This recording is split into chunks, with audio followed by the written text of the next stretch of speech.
Hello students, welcome to Sanjay Godawat IIT Medical Academy. Myself Vikas Sharma and I am the botany faculty. Okay, so आज हम बेटा fungi पढ़ने वाले हैं और बिफोर दिस फंजाई हम प्रोटेस्टा को कंप्लीट कर चुके हैं. क्लियर? तो आज हमारा फंजाई का इंट्रोडक्शन रहेगा. क्लियर? उसके बाद हम फर्दर उसका रिप्रोडक्शन जानेंगे, फिर उसकी डिफरेंट क्लासेस के बारे में जानेंगे. ओके, ठीक. तो बच्चों हम फंजाई को स्टार्ट करने वाले हैं, थोड़ा ध्यान से सुनेंगे.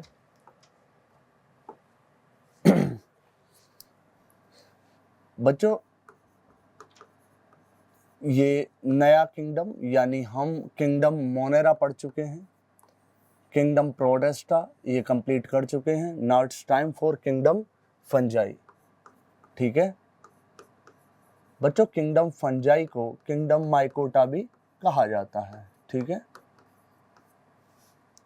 बच्चों, अगर बात करें फंजाई तो जो फंजाई की स्टडी होती है इसको बोलते हैं हम माइकोलॉजी. माइकोलॉजी. तो माइकोलॉजी क्या है बेटा? Study of fungi is known as mycology. Okay बच्चों, फंजाई की कुछ बातें करें तो जो फंजाई होती हैं, फंजाई शो करती हैं ग्रेट डाइवर्सिटी, बहुत ज़्यादा भिन्नता शो करती हैं अपनी मॉर्फोलॉजी में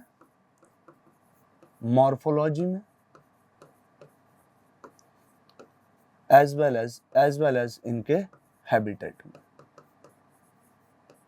ठीक है बच्चों, मॉर्फोलॉजी की भी बात करेंगे और हैबिटेट की भी बात करेंगे. सबसे पहले मैं हैबिटेट की बात करूंगा. तो यहाँ पे बच्चों हैबिटेट की बात सुने. हैबिटेट का मतलब है कि कहाँ रहता है. ठीक है, कहाँ मिलता है. समझ में आ रही बात? ओके बच्चों, यहाँ पे जो हैबिटेट है इसका, उसे हम बोलते हैं कॉस्मोपॉलिटन इन नेचर. और कॉस्मोपॉलिटन का मतलब होता है ऑलमोस्ट एवरीवेयर, या मैं ऐसा बोलूं कि वैरायटी ऑफ हैबिटेट्स, वो ज़्यादा अच्छा टर्म रहेगा इसके लिए. कॉस्मोपॉलिटन यानी कि वैरायटी ऑफ हैबिटेट्स.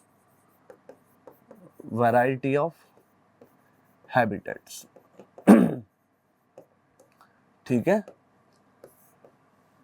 बच्चों, यहाँ पे वैरायटी ऑफ हैबिटेट्स में देखें तो ये हमें एयर में देखने को मिलता है, ये हमें वाटर में देखने को मिलता है, ये हमें सॉइल में देखने को मिलता है. बच्चों ये प्लांट के साथ भी देखने को मिलता है, ये हमें एनिमल के साथ भी देखने को मिलता है. क्लियर? ओके बच्चों, अच्छा, अगर हम ये तो हम बता रहे हैं कि इसके हैबिटेट, लेकिन हम ये देखें कि यार फंजाई को पसंद क्या है, इस फंजाई को कैसी परिस्थिति चाहिए, यानी कैसी कंडीशन इसको चाहिए. तो बच्चों इसके लिए इसको चाहिए warm and humid place.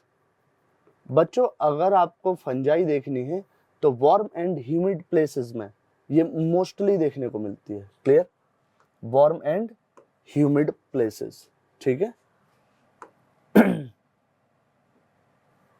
Warm and humid places में मोस्टली देखने को मिलती है.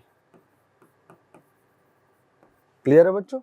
अच्छा बच्चों, अब ये तो हमने इसका जो पार्ट है, थोड़ा सा स्टार्टिंग का पार्ट वही देख रहे हैं. तो इसमें हमने बताया कि फंजाई जो है वो बहुत ज़्यादा डाइवर्सिटी शो करते हैं अपने हैबिटेट में और अपनी मॉर्फोलॉजी में. हैबिटेट की बात करें तो यहाँ पे बोला है कॉस्मोपॉलिटन इन नेचर, मतलब वैरायटी ऑफ हैबिटेट्स में आपको फंजाई देखने को मिल जाती है. ठीक है, वार्म एंड ह्यूमिड प्लेस, जो इसका फेवरेबल कंडीशन अगर मैं बोलूँ तो warm and humid places. Clear? अच्छा बच्चों, इसमें जो वैरायटी ऑफ हैबिटेट्स है वो एयर हो सकती है, वाटर हो सकता है, सॉइल हो सकता है, प्लांट हो सकता है, एनिमल हो सकता है.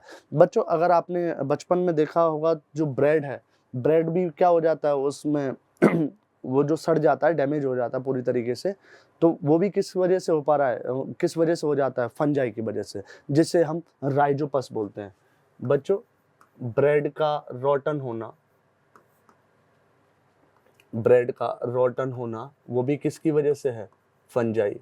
और इस फंजाई को हम जानते हैं बेटा क्या बोलते थे हम इसको, राइजोपस। ठीक है बच्चों, फ्रूट के सड़ने का भी कारण यही है, फ्रूट रोटन भी किसकी वजह से होता है, फंजाई की वजह से। ठीक है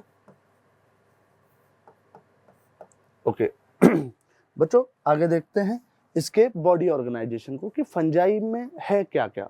एक्चुअली में फंजाई क्या है एक बार देखेंगे, तो इसके हम बॉडी ऑर्गेनाइजेशन को जानना चाह रहे हैं। बॉडी ऑर्गेनाइजेशन बच्चों, अगर मैं इसके बॉडी ऑर्गेनाइजेशन की बात करूं तो ये हैप्लॉइड होता है। हैप्लॉइड यानी कि एन, क्लियर। ये चूंकि क्या है बेटा, ये थैलोफाइटा, ये किस में आता था, थैलोफाइटा। और थैलोफाइटा कैसे होते हैं, हैप्लॉइड।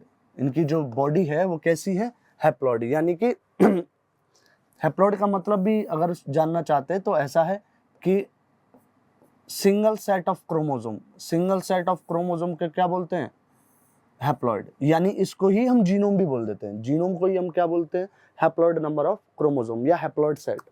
ठीक है, ज्यादा इसको घुमा फिरा के ना बोल के हम सीधा क्या बोल रहे हैं, हैप्लॉइड कंडीशन, जहां पे single set of chromosome present है। ओके ठीक बच्चों आगे पढ़ते हैं। तो यहाँ पे बॉडी ऑर्गेनाइजेशन में देखें तो यूनिसेलुलर भी है और यूनिसेलुलर के साथ साथ ये मल्टी सेलुलर भी है। ठीक है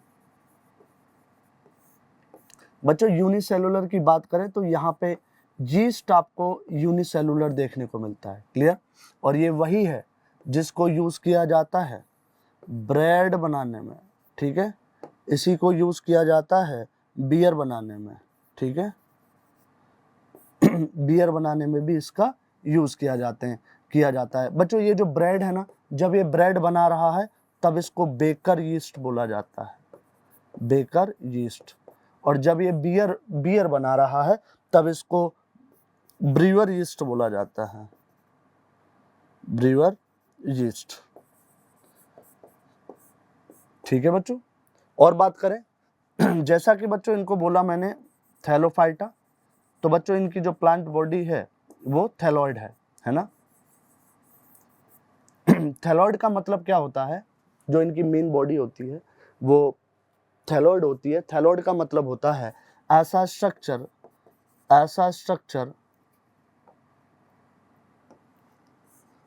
ऐसा स्ट्रक्चर, ऐसा structure which is not differentiated, which is not differentiated। ठीक है बेटा, जैसे क्या मतलब है इसका, नॉर्मल समझेंगे बच्चों। जैसे हमारे हाथ हैं, पैर हैं और अलग अलग हमारे ऑर्गन दिखाई दे रहे हैं, ये हमारा बॉडी ऑर्गेनाइजेशन है, क्लियर बच्चों। प्लांट में देखो रूट है, स्टेम है, लीफ है, ठीक है, वहां पे भी आपको डिफरेंट ऑर्गेनाइजेशन दिख रहा है ना।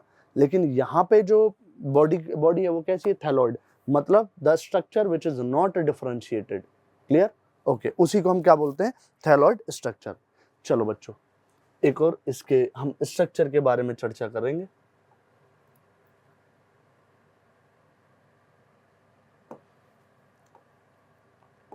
बच्चों एक बार इसके स्ट्रक्चर के बारे में चर्चा कर रहे हैं, तो यहाँ पे ये एक फिलामेंट, ठीक है, और ये रहा बेटा दूसरा फिलामेंट, ठीक है। और बच्चों ये है फिलामेंट का नेटवर्क। मैं आपको ऐसे क्लियर समझाने के लिए बता रहा हूँ, लेकिन ये एक्चुअल में बहुत ज़्यादा ऐसा स्ट्रक्चर होता है, ठीक है। ये है एक्चुअल में माइसीलियम। मैं बताता हूँ एक एक करके बच्चों। अगर सिंगल फिलामेंट को देखें, सिंगल फिलामेंट बच्चों, सिंगल फिलामेंट को अगर मैं सिर्फ इसको बोलूं तो इसको कहा जाता है हाइफा, ठीक है। तो बच्चों ये क्या हो गया, हाइफा। बच्चों अगर एक से ज्यादा फिलामेंट हो गए तो बच्चों इस कंडीशन को बोला जाता है हाइफे, ठीक है। यानी more than one filament, filament, इसको बोला जाता है बच्चों हाइफी या हाइफे, ठीक है। अच्छा बच्चों, ये हाइफे मिलके एक पूरा नेटवर्क बना देते हैं और इसी नेटवर्क को हम क्या बोलते हैं, माइसीलियम, ठीक है, नेटवर्क, और इसी को क्या बोलते हैं, माइसीलियम, ठीक है, जो एक्चुअल में ऐसा दिखता है, लेकिन आप समझने के लिए ऐसे समझे तो ज्यादा बेटर रहेगा, ठीक है। तो बच्चों network of hyphae, network of hyphae बच्चों इसी को हम बोलते हैं माइसीलियम, क्लियर है। तो यहाँ पे ये इसका स्ट्रक्चर हो गया, बहुत आसान है बनाना, आप देख ही सकते हैं, ठीक है। चलो बेटा आगे जानते हैं बच्चों इसके माइसीलियम के बारे में, और ज्यादा अच्छा बोलूं तो इसके हाइफे के बारे में जानना चाहते हैं, और हाइफा ही मिलके आगे चल के क्या बना रहे, माइसीलियम, क्लियर। तो हम इसलिए क्या बोल रहे हैं, माइसीलियम। बच्चों माइसीलियम यहाँ पे दो टाइप के हैं, एक होते हैं सेप्टेट माइसीलियम और एक होता है बेटा aseptate mycelium, aseptate mycelium, clear. कैसे, देखो बच्चों ये एक फिलामेंट है ना, और इस फिलामेंट में यहां पे आपको ऐसे क्रॉस वॉल दिखाई दे रही होगी बच्चों, इसको क्या बोलते हैं, cross wall, cross wall present. जहां पे क्रॉस वॉल प्रेजेंट है ऐसे हाइफा को या ऐसे माइसीलियम को हम क्या बोलते हैं, सेप्टेट माइसीलियम, है ना, क्रॉस वॉल प्रेजेंट, ठीक है। और इसी को हम क्या बोलते हैं, सेप्टा, क्या बोलते हैं बेटा, सेप्टा, ठीक। एसेप्टेट की कहानी क्या है, ये रहा बच्चों फिलामेंट, ठीक है, और फिलामेंट में यहाँ पे ये रहे आपके ये न्यूक्लियस, ठीक है, ये इधर, और यहाँ पे बच्चों कोई सेपरेशन नहीं है, यानी मैं ऐसा बोलूं क्रॉस वॉल्स एब्सेंट, यहाँ पे क्रॉस वॉल क्या है बच्चों, एब्सेंट है, ठीक है। समझ में आ रहा है इतना पार्ट, ओके। बच्चों अगर हम जब आगे सेप्टा पढ़ेंगे, ठीक है, तो ये दो टाइप के सेप्टा दिखाई देंगे, यानी ये जो सेपरेशन है ना, ये पूरी तरीके से सेपरेशन नहीं होता है, थोड़ा बहुत स्पेस होता है ना। और हम आगे चल के देखेंगे कि यहाँ पे सिंपल पोर देखने को मिल रहा है, इसके अलावा यहाँ पे डोलीपोर सेप्टम भी देखने को मिलता है, डोलीपोर सेप्टम, ठीक है बच्चों, समझ आ रही है बात, ठीक है बेटा। यहाँ का ये तो हो गया आपका माइसीलियम, जिसमें सेप्टेट और एसेप्टेट, क्लियर है। अच्छा बेटा अब आगे देखेंगे ओके बच्चों, आफ्टर माइसीलियम हम देखने वाले हैं मोड ऑफ न्यूट्रिशन, ठीक है। तो यहाँ पे हम पढ़ने वाले हैं मोड ऑफ न्यूट्रिशन। बच्चों जैसा कि आप जानते ही हो कि यहाँ पे जो मोड ऑफ न्यूट्रिशन होगा वो कभी भी ऑटोट्रॉफिक तो नहीं होगा, क्लियर, यानी कि ये प्योरली क्या है, हेटेरोट्रॉफिक, हेटेरोट्रॉफिक, क्लियर, ठीक। बच्चों हेटेरोट्रॉफिक में भी ये अलग अलग टाइप से दिखाई देते हैं, जैसे कि सबसे पहले सेप्रोट्रॉफिक, सेप्रोट्रॉफिक यहाँ पे बच्चों सेप्रोट्रॉफिक में बात करें तो ये मोस्टली ऐसे होते हैं, ठीक है, जो फंजाई है उसका मोड ऑफ न्यूट्रिशन हेटेरोट्रॉफिक, और हेटेरोट्रॉफिक में भी मोस्टली कैसा है, सेप्रोट्रॉफिक, क्लियर। बच्चों इसकी बात करें तो यहाँ पे क्या किया जाता है, ये एब्जॉर्ब करते हैं बच्चों सॉल्यूबल ऑर्गेनिक मैटर को फ्रॉम डेड सबस्ट्रेट, ठीक है। अब तो बस ऐसे समझो कि यहाँ पे ये डेड ऑर्गेनिक मैटर पड़ा है, ठीक है, ऐसे समझो, ये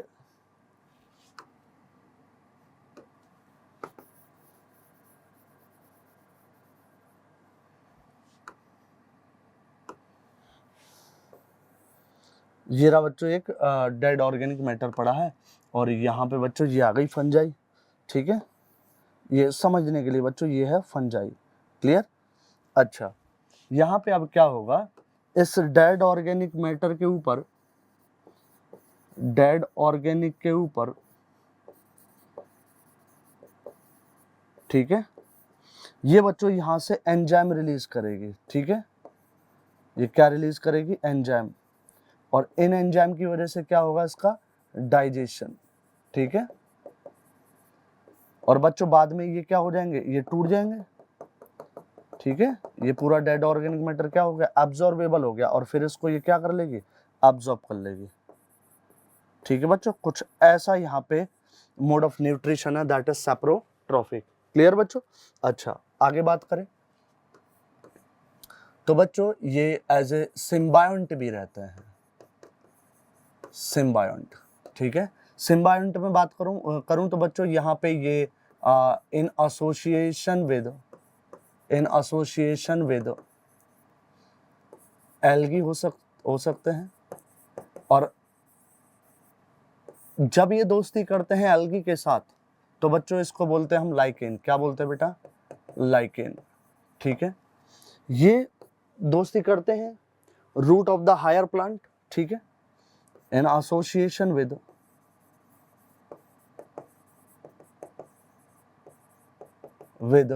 roots of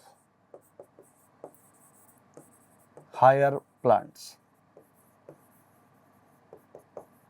roots of higher plants। ठीक है बच्चों, तो हम इसको बोलते हैं माइकोराइजा, माइकोराइजा। तो ये सिम्बायोटिक एसोसिएशन के फॉर्म में भी रहते हैं, यानी फंजाई। क्लियर? आगे पढ़ेंगे बेटा। पैरासिटिक, पैरासिटिक का मतलब है यहाँ पे ये लिविंग होस्ट की तरह, लिविंग होस्ट के अंदर या बाहर रहते हैं, एज ए पैरासाइट रहते हैं लिविंग होस्ट को यूज करके। क्लियर? जैसे कि अगर मैं बात करूं कि यहाँ पे अगर कोई एक होस्ट है, ये होस्ट सेल है या होस्ट ऑर्गेनिज्म है बच्चों, अब इसके ऊपर, इसके पास में जो पैरासाइट आएगा वो हो सकता है इसके ऊपर हो या इसके अंदर हो। अगर ऊपर है तो इसको बोलते हैं हम एक्टोपैरासाइट, और इसके अगर ये अंदर है तो इसको बोलते हैं एंडोपैरासाइट। क्लियर है बेटा? ओके, तो यहाँ पे पैरासाइट की बात करें तो थोड़ा सा मैं बता दूं बच्चों, आपने अगर कुछ एग्जाम्पल देखे हों, एग्जाम्पल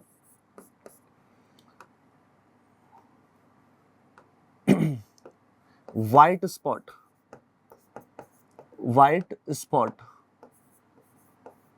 ऑन मस्टर्ड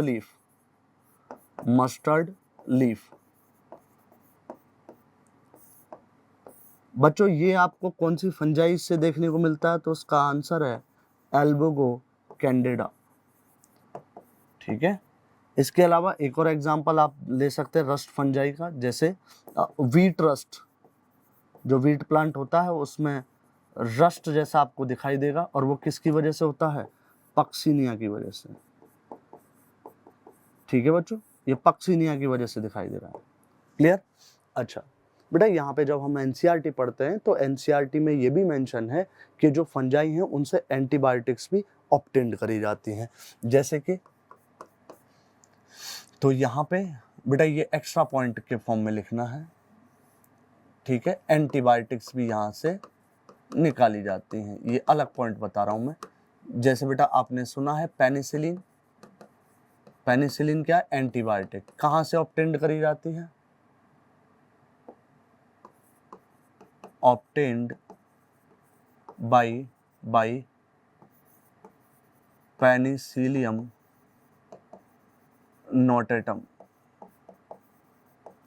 ठीक है बेटा, इस फंजाई से पेनिसिलिन को ऑब्टेन्ड किया जाता है। क्लियर है? तो बच्चों ये था इंट्रोडक्टरी पार्ट। नेक्स्ट क्लास में हम इसके रिप्रोडक्शन के बारे में बात करेंगे फंजाई के। ओके ठीक, तो अब इसके बाद हम क्या करने वाले हैं, इससे रिलेटेड कुछ क्वेश्चन को पढ़ने वाले हैं और देखने वाले हैं, साथ में करते हैं। बच्चों यहाँ पे बोला है थ्रेड लाइक स्ट्रक्चर जो बनाता है बॉडी ऑफ फंगस, उसको हम क्या बोलते हैं बच्चों, थ्रेड लाइक स्ट्रक्चर, है ना, जो मिलके क्या बनाते हैं, बॉडी को बनाते हैं। ठीक है बेटा, उनको हम क्या बोलते हैं, हाइफे। क्लियर? और हाइफे के नेटवर्क को हम क्या बोलते हैं, माइसीलियम। तो थ्रेड लाइक स्ट्रक्चर यहाँ पे एक्चुअल में क्या है, दैट इज हाइफे। ओके बच्चों, अगला पूछा है network of hyphae. Network of hyphae बेटा अभी हम पढ़ के आए हैं कि जो हाइफे का जो नेटवर्क होता है उसको हम क्या बोलते हैं, that is called mycelium. Clear है? ओके नेक्स्ट क्वेश्चन बच्चों, देखो यहाँ पे क्या लिखा है, fungi obtain nutrients from dead organic matter. ठीक है, मरे हुए जानवरों से या प्लांट से अपना खाना ले रहे हैं, न्यूट्रिशन ले रहे हैं, तो ऐसी फंजाई को हमने पढ़ा बेटा, इनको सैप्रोट्रॉफिक या सैप्रोफिटिक बोलते हैं। क्लियर है? समझ आ रही बात? ओके बेटा आगे चलें। Symbiotic association between fungus and the root of higher plant. बेटा ये हमने अभी पढ़ा था, इसी को हमने क्या बोला था, माइकोराइजा। समझ आ रही बात?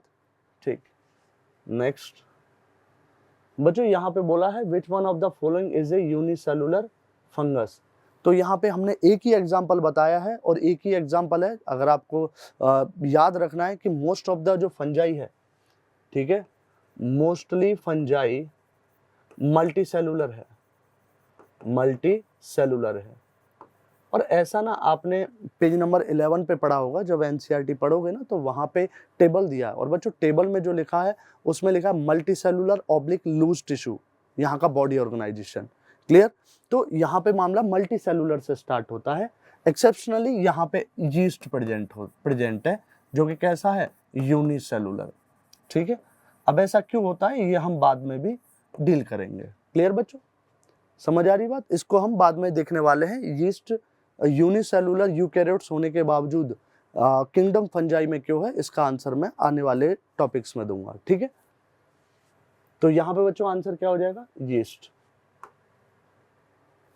ओके बच्चों, आज के लिए इतना ही। Thank you so much.